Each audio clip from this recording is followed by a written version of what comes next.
Chapter 20 The 6-Moon Journey. To balance the scales of justice, you're going to need to weigh out the weight. The point is not one side versus the other, but rather it's a balancing act that requires each measurement to be exact, perfect, and straight. If one side is lacking, then weight on the other side must be added or taken off. Weight is like karma, and that intuition named Ma needed my help, so I decided to do whatever was demanded. It didn't matter the act. It didn't matter how or why, because this wasn't my choice. Sure, I was breathing and speaking, but let's both remember how this isn't my voice. So, now who am I? And what is it that I could be?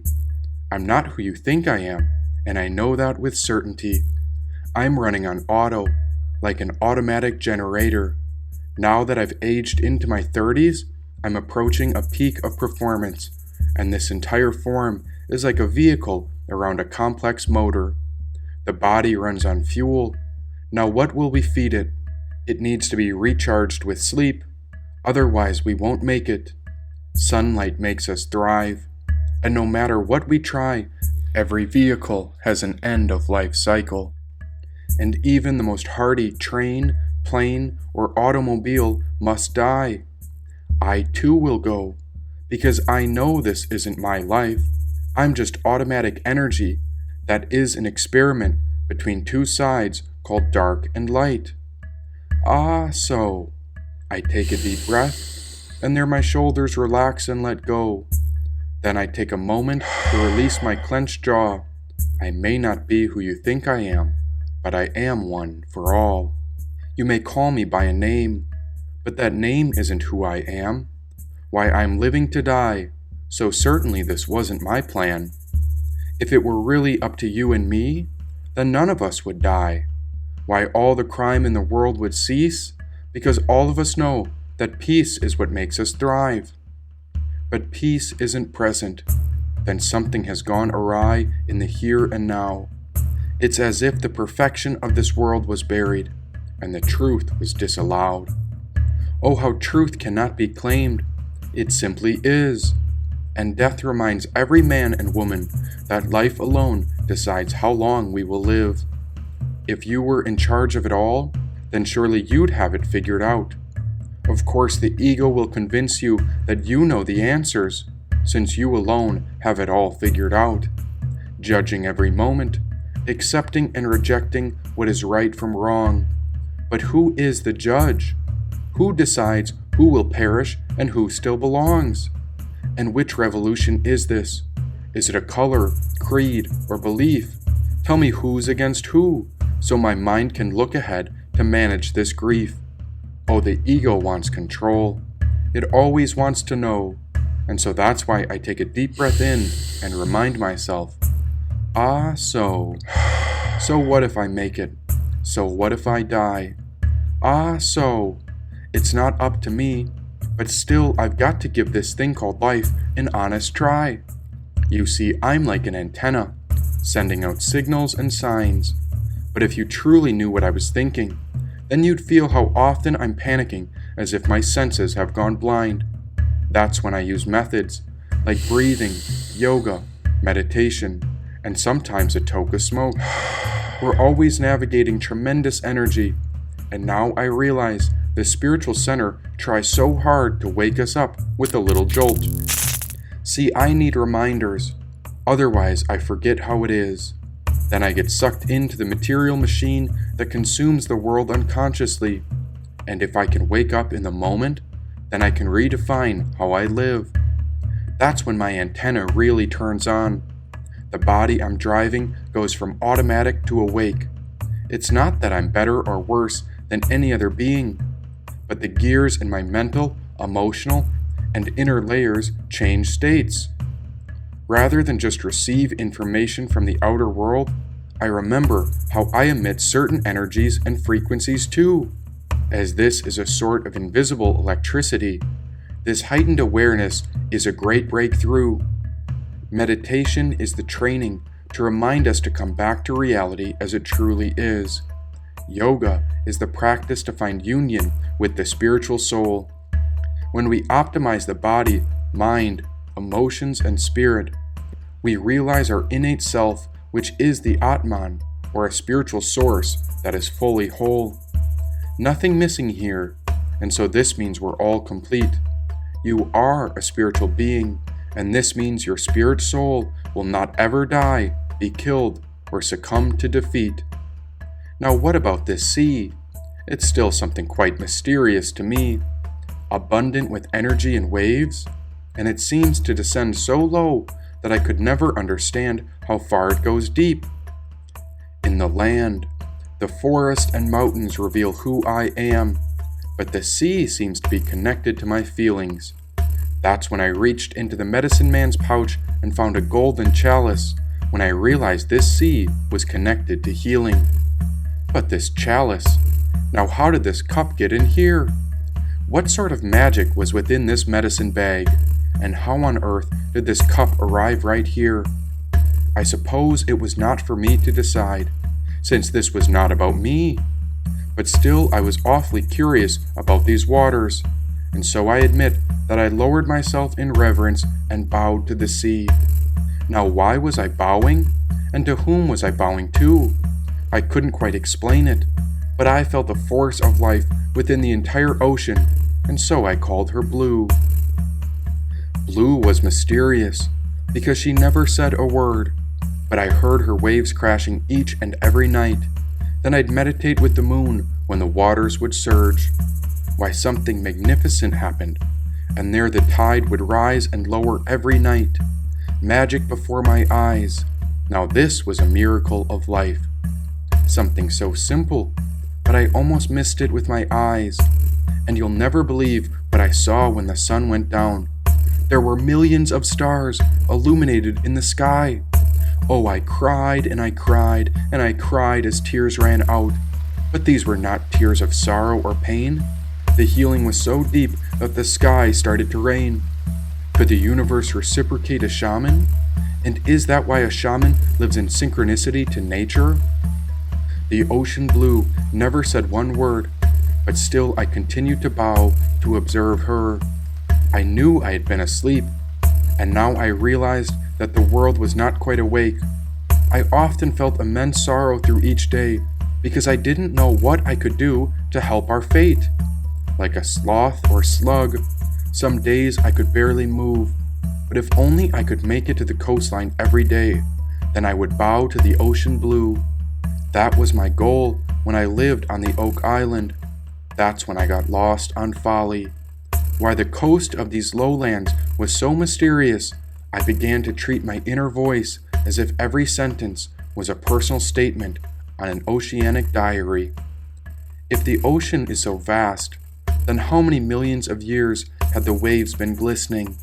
And since I'm so small and little compared to her, I began to wonder if the entire universe was listening. What if my thoughts were a broadcast? What if this human body sent a message like an antenna through space? Then I'd need to sit down in silence and stillness to observe my thoughts face to face. First, I realized my thoughts were like a monkey, as my mind wandered to and fro. Often I couldn't control, stop, or reroute my thinking, and all I could do was watch and let go. Then I remembered my breath, and so I'd catch a daydream or ramble and label it as thinking. I'd come back to the ocean blue, and each breath in was a nourishing sip from a great chalice my spiritual self was drinking. This monkey mind was wild, and I would think of things I never wanted to say. Obsessive, obscene, wild, and irrational. If anyone out there can hear what's in my mind, then know it is not what I intend to say. And so I realized that the longer I sat, the more I could observe and face myself. Often this contemplation was a great measure to look inward and search for the authentic self. Even when I'd panic, I just sat. And I remember one day I sat for so long on the beach I observed an entire panic attack. I thought I might die that day, because it felt like my lungs collapsed as if I had a heart attack. The sitting was not necessarily easy, but it was quite simple. Sit and observe, and that is the principle. Then one day I thought I saw something, like an invisible blue light at night. At first I was terrified, for this unusual occurrence was quite the fright. Was this just a dream? But then I must have been walking in my sleep. Wait, I'm awake! And so I moved closer when I saw a bird asleep on a wooden heap. Bowing to the bird, had I disturbed it from its slumber? Well, certainly this mistake was connected to who I was. Of course it was I who had stumbled into this particular blunder. Then the next day seemed surreal, nothing quite out of the norm, but I felt a bit more connected to the great blue sea, and I began to question who I was that was living within this human form. Walking barefoot in the sand, I greeted the sea as her water touched my toes. What was all this reality around me? Well, surely there had to be something I needed to know. Contemplating in silence, I felt the upcoming change in the routine of my usual day. Today I felt called for a ritual, and so I was very precise and intentional with my words, just in the chance this great blue ocean could hear what my thoughts had to say. Pray. You can always pray, she said. Oh, now I heard her voice, for that was her thought that ran through my head. It might have even sounded like me, but I know that praying is what she said. There I kindled a fire, and so I offered up much praise while I inhaled the sacred smoke, for I became one with her every time I took a toke. Oh, herbs, you are like our mothers. You are to be found in 100 different places. You have 1,000 saplings. Many are the acts that you are capable of performing. May you cure us of all ailments. O herbs, may you thrive and may you have flowers. May you look upon the sick patients with favor. The diseases are like enemies.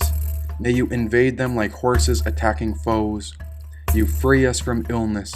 You deliver us from disease. O herbs, you are the possessors of divine qualities. You are like mothers in the way that you take care of us. That is what I feel about you. O physician, I grant you all that I have for the sake of these herbs. O herbs, it is certain that you grow on trees. You are praised by mankind, and you are the ones who nourish the animals. Like kings coming together to do battle, various herbs come together and mingle. The physician is a learned person. He and she is well versed in the treatment of diseases and ailments. So many herbs heal the body. O herbs, your mother is named Relief. You cure ailments and banish all disease. May you quickly fall down, presumably from the trees. May he and she who is patient be quickly cured. Like a thief invading a cowshed, the herbs invade all sorts of disease. Herbs banish all the ailments that cause trouble to the body. I grasp with my hands herbs that are the source of strength. Like animals clearing before a hunter, the symptoms of disease run away. O herbs, the disease has entered the limbs and bones of the patient. May the herbs enter the body and purge all disease. O disease, fly away like a bird, run away quickly. May you have the speed of the wind. O herbs, the juice of the one herb is mixed with that of the second. The juice of the soma herb is mixed with that of the third. May all the herbs of the world be united in listening to my prayers. May we be protected. These are herbs that have fruit, and there are those that do not. There are herbs that have flowers, and there are those that do not. All these herbs were created by the Lord of sacred speech and Master of sacred charms, wisdom, hymns, rites, and rituals. May all herbs free us from illness. May herbs unite us with all cures. May herbs protect me from the weapons of Varuna, Yama, and the other deities. May herbs make me free. The herbs descend from heaven. If the herbs look upon a person with favor, he never suffers from ill health.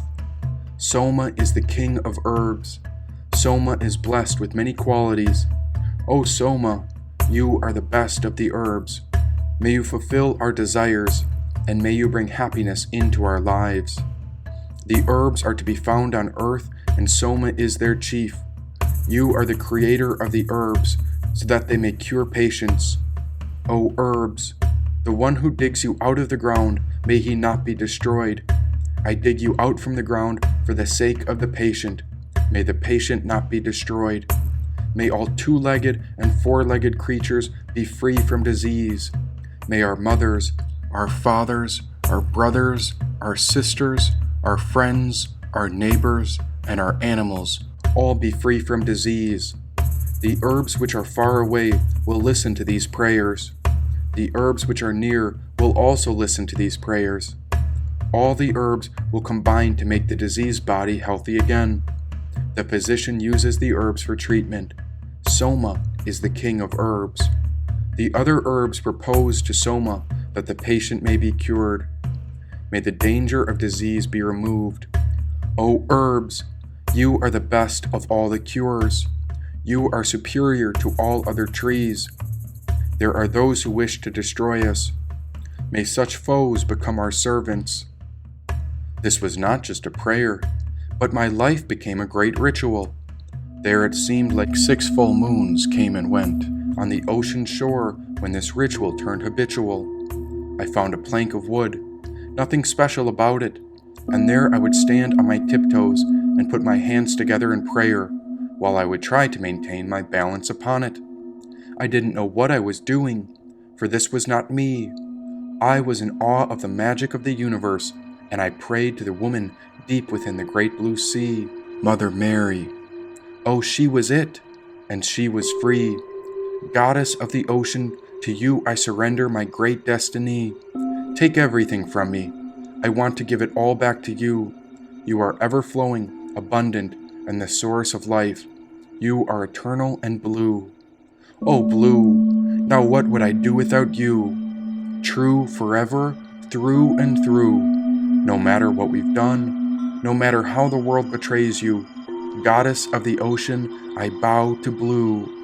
Now this ritual began to take shape, and during the first moon I began to feel my memory fade. But I knew this wasn't my memory, because I was just in between the next place my soul would be staying. Well, I can't even say I realized it then, but I've certainly digested it now. I flowed through yogic postures I never knew, in ways I could barely describe how. Day after day, my body began to transform, and so I'd swim in the shallows of the ocean like a sea serpent, and it didn't matter if the weather was cloudy, sunny, starlight, or storms. The first moon was quite interesting, because signs and symbols appeared often. These were things so incredible in the moment, but soon I realized I couldn't help but forget them. It was as if I'd get a test first, then only after I'd be given the lesson. As if every moment was a teaching, and this entire shoreline was like a schoolroom session. As I swam in the water, I didn't dare go too deep, for a sea serpent such as me always wanted to touch the bottom with my feet. My skin absorbed the sunlight, and the waves regenerated my soul. Oh yes, the ocean can heal you, but you need to get in the water and embrace the ocean's whole. When I noticed my memory wasn't consistent, my emotional energy was also far from stable. It seemed I could be in heaven one moment, then hell the next, but each experience showed me a pattern, symbol, or lesson, as if this was an ever-changing game of cat's cradle. Just when I settled into my nature, something else would throw me off and change. The pattern would shift, and my entire reality would be rearranged. To cope with the complexity, I found that my entire being would favor a toke of smoke. It could propel me deeper into fear or bliss, but I also realized the power of humor, as if everything was a laughable joke. The uplifted energy wouldn't last forever, but it opened my mind to many hidden possibilities, and this curiosity was able to pull me through the most difficult nights, days, and never-ending endeavors. Surely I appeared as a man on the beach, but there was a great puzzle and maze within my brain. Some days I felt really powerful in my yogic postures and balance, while other dawns I felt deranged and insane. But it did not quite matter. because this was not about me. And then I'd remember to bow and humble myself before the great blue sea, for she was free, and I was trapped, lost in a worldly maze, and sometimes I heard her whisper clues as to where I could find the right map. And so I assumed my position. There I raised myself up upon my toes. I brought my hands together in prayer, and then I balanced the same way a lotus must grow. With my muscles burning, my brain began to fire away, and so I focused on the breath where my awareness would stay. I remembered what she told me, and so I balanced the best I could, and there I continued to pray. Now upon one special day, oh, I remember it so well. I've kept it a secret up till now, but I feel as if it's the right time to tell. There were no words of hers, but everyone knows when the intuition is about to speak. It felt as if something pulled me somewhere, as if there was something she was trying to teach. With my head on a swivel, I looked up to the birds. Was there a message they were trying to communicate? Oh, birds, what is it that must be heard? Now the birds flew over the brush beyond the sand, and there I saw a little hill. This was over by the lighthouse, when I obeyed my intuition's will. Often this is just a hunch, and so I thought, why not? I walked only a few steps to the peak over the sand dunes, but it was not what I thought. There was nothing there, just a gentle sea breeze. Yes, it was the wind, and surely this was a little tease. I waited for a moment, but what had pulled me to the place where the sand met the dirt? Then I heard her speak. One little step won't hurt, she said. Oh, that was Blue, and I heard her loud and clear. I took one little step forward, and then I jumped back in pain when my voice cried out to yell, ouch! Ah! Why, I'd stepped on a little thorn, something like a spike of a cactus's root. Blood dripped when I saw the thorn pierce the big toe upon my right foot. It wasn't a big cut, something I'd likely soon forget, and so I walked to the water to rinse it when a cloud of fog and mist covered the entire shoreline, when it seemed as if even the sun had set. Such a heavy blanket of white mist all around, and I could barely see the shore up ahead. My blood mixed with the ocean, and I couldn't understand if this fog could be connected to the words Blue had said. I washed my foot in the ocean. There I said another prayer, as if this was an offering back to her. That might have been around the second moon, and that's when my memories and reality really started to blur. All I remember is something like screenshots, but it's better if I explain in books.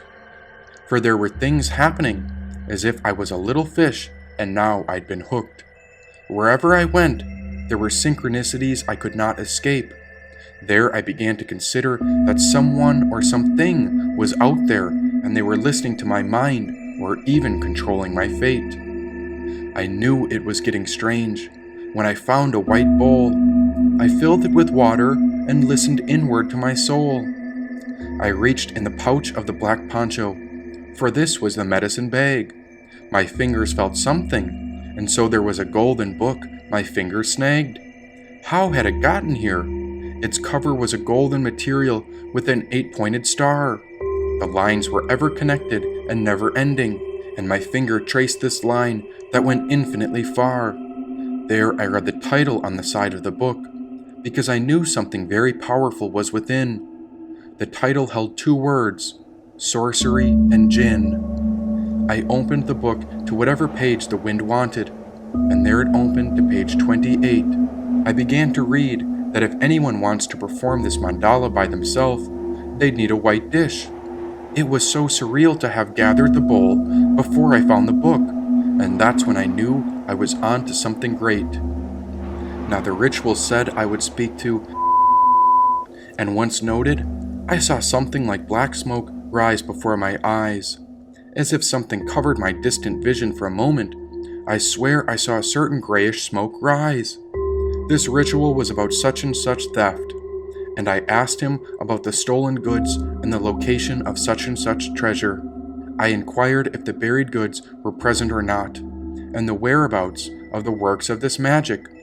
I did not know where I was going, because this was a place I had not yet been. But something about this alignment and synchronicity made me curious as to what could be waiting at the end. Would you believe that? I did all of this out of pure curiosity. Believe me when I say I felt dead inside, because to the average person, this would be classified as madness and insanity. With the world far behind me and the ocean before my eyes, I continued forward because I realized I was somewhere in between, and even though it felt as if I had already died, every time I awoke, I felt like I arrived. Yes, the boy I used to be was dead and gone, and now there was emptiness within. I was on the way somewhere, but I wasn't sure if this was the beginning, middle, or the end. And since I was asking about a theft, a genie appeared in the shape of the thief. Walking before me, it led me to the location of the goods, and I wasn't sure if these were goods I was meant to keep. But since I asked the genie about the buried goods, it presented the guardian of the treasure trove to me.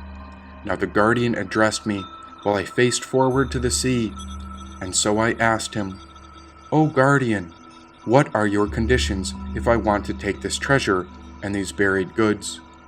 The guardian stated the conditions, and once I accepted them, he rose from the place of the treasure. Since this was about works of magic, a servant came forward to lead me ahead. Now he showed me to the place of the buried magic. I recited the conjuration because Allah knows best, and so I will tell you exactly what I said. In the name of Allah, the most beneficent, the most merciful, I conjure you, O spiritual beings and luminous bodies of pure fairness. They are the angel, the angel, and the angel, and the angel, and the angel, and the angel. Be commissioned, O ye angels, by the right of what he has said unto heaven and unto the earth. Come all of you, willingly or loth. They said, We come, obedient. Be commissioned, O servants of these names.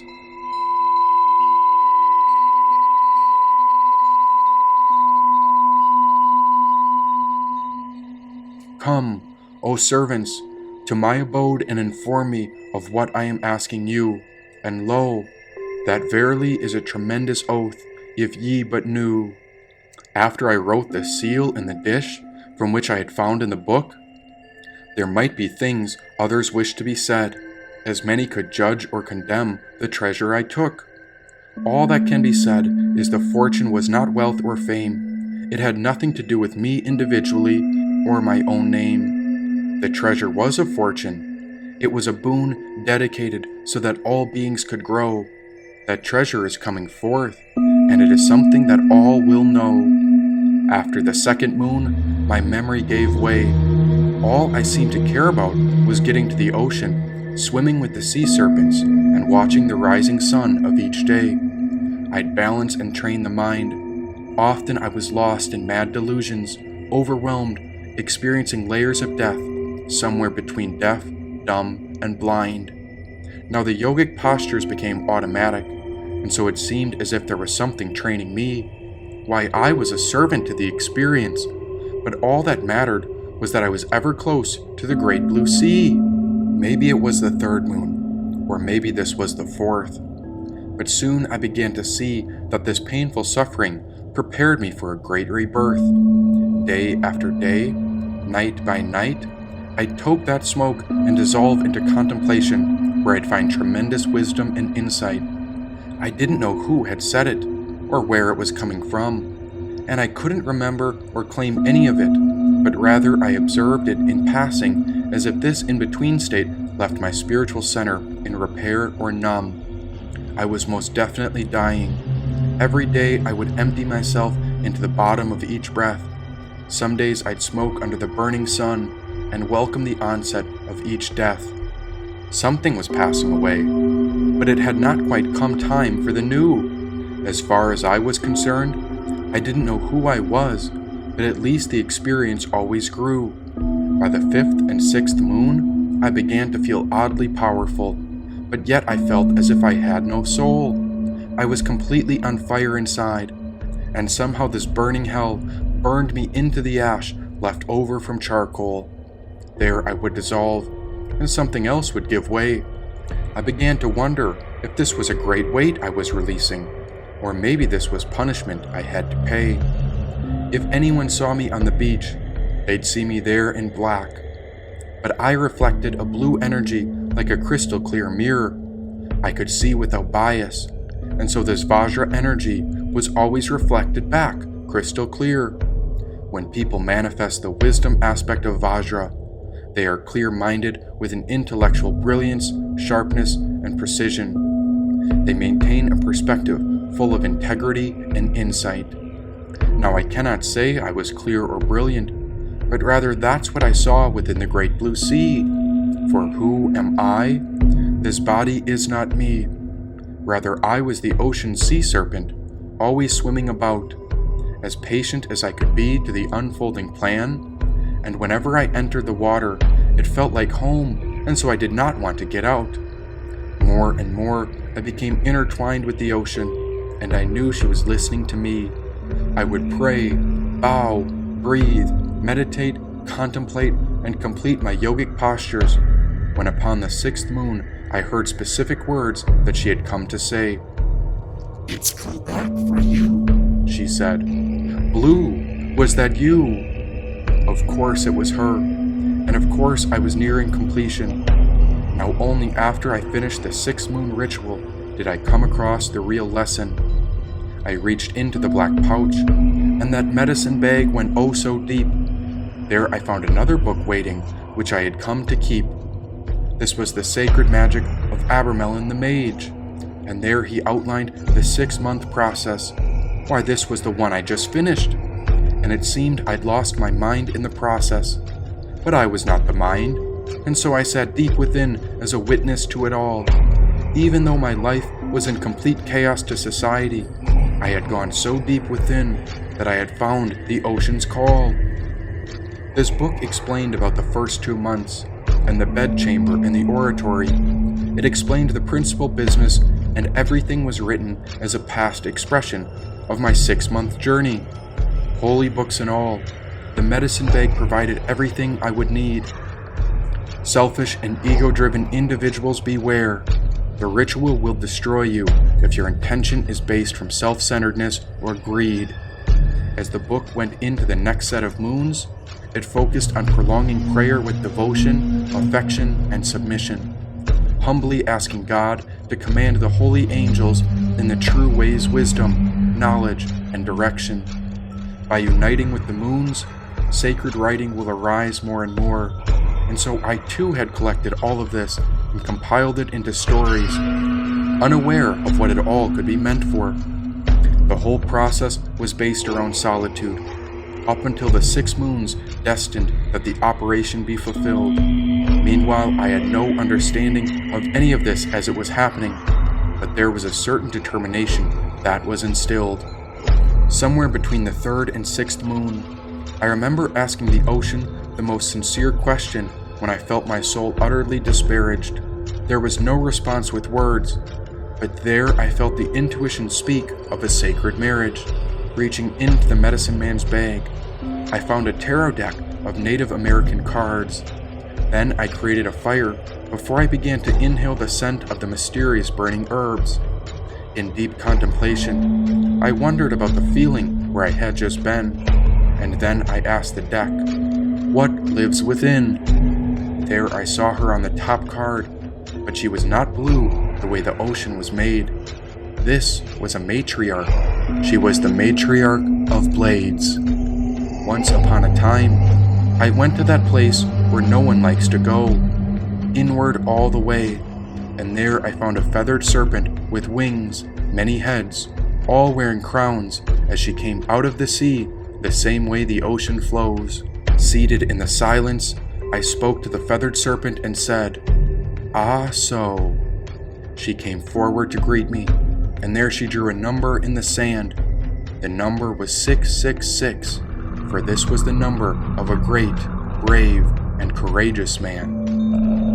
Looking toward that feathered serpent, she transformed into a dark woman with 10 heads and 10 crowns. She was the beholder of truth through this rite of passage in the holy city, but she might have appeared to be a beast if anyone else had come around.